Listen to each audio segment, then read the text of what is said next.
Eileen Collins was born in 1956. The United States was still 5 years away from launching the very first man into space.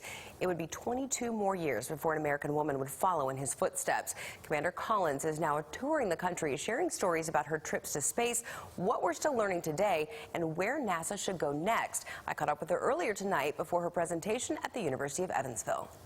As a young girl, Eileen Collins says she knew she wanted to fly. In fourth grade, sitting at my desk in Mrs. Whitmarsh's class, reading an article on the Gemini astronauts, and I wanted to be one of them. And I read about them. They were all pilots, they were test pilots, they were engineers, and I thought they were so cool. I go, that's what I want to do someday. But in the early 70s, that dream wasn't easy for a woman to achieve.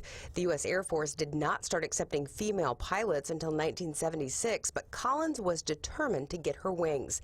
In 1978, after graduating from college, she was among the first 4 women chosen for the Air Force pilot training program at Vance Air Force Base in Oklahoma. A few years after that, NASA set its sights on the shuttle program. They eventually hired the space shuttle astronauts, and it was the first women in the space program as astronauts. And that's when I decided, I'm definitely going to do this. NASA chose Collins to join the ranks of the other astronauts in 1990 as the shuttle program was growing. In 1995, she became the first woman to pilot a shuttle, taking Discovery to the Mir space station. The launch is pretty violent. I think that most people would be scared to death if they just got in a rocket and launched. Then when about 8 minutes, when the main engine's cut off, you're instantly in microgravity. And I remember my first mission taking the pen out of my pocket, and I held it in front of me, and it floated. And then you get out of your seat and you float.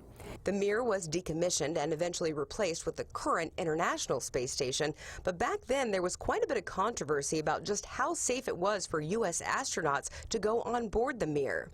I thought the Mir was old, and it smelled kind of like a basement and, a little bit musty.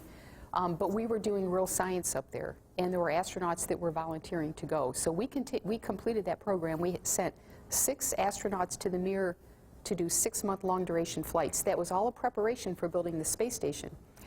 Mir was taken out of orbit in 1999 and sent crashing into the Pacific Ocean.